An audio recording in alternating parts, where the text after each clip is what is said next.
Welcome to a tutorial video about the static page scraper.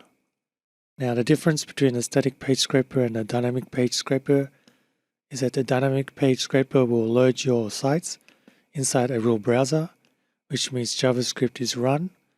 Now some sites don't actually load content until you run the JavaScript.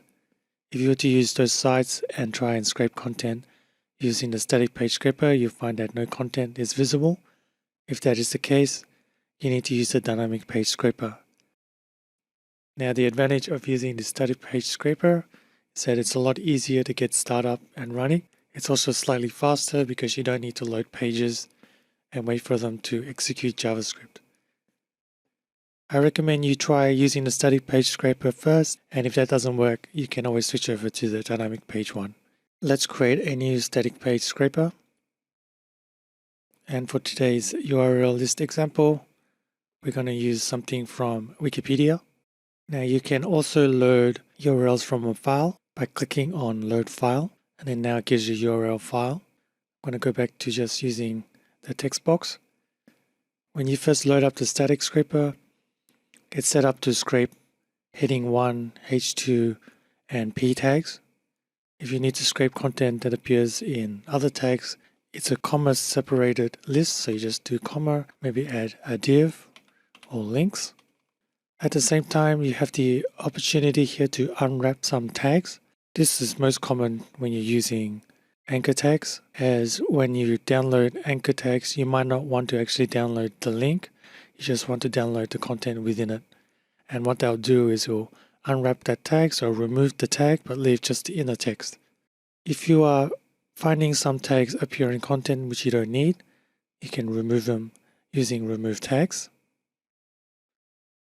You can also find tags by matching them against the inner text, and this is where you could enter some of the words that you want to look out for. So with the default settings, you can test your selectors by clicking here, and this will load up your first URL. So I'm going to click on test. So what you see here is what's been scraped. So it's found the H2 and it's found my paragraph. So this is a bit hard to see. So you can always click on preview and now you can see the content that's been found. If you need to refer back to the original raw HTML to see what was downloaded, you can click here. So this is everything that's been downloaded from the website that hasn't been put through the selection. So let's see. I noticed that there are some links here, which when I download, I don't want these links to be clickable.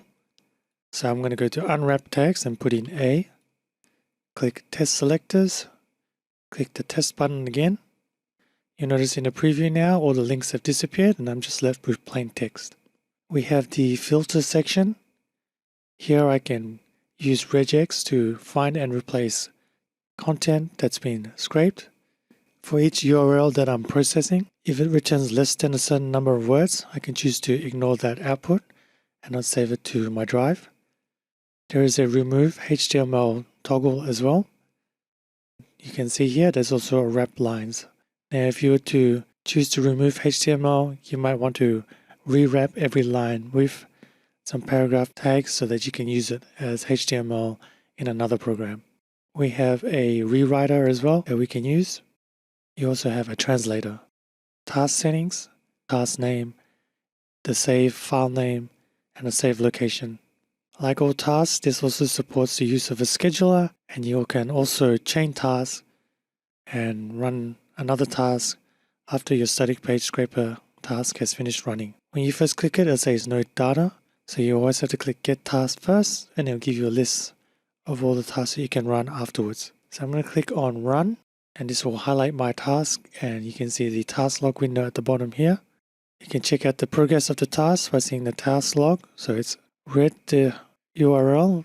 Once it's finished scraping, it's written the content to my hard drive. Now if I want to preview this content, I can click here on preview article. If I want to find the location of the article on my hard drive, just click here on locate. So let's preview the scraped content. So here it is, and here's the HTML preview. If you have any questions, please feel free to ask them in the comment section below or contact us at seocontentmachine.com.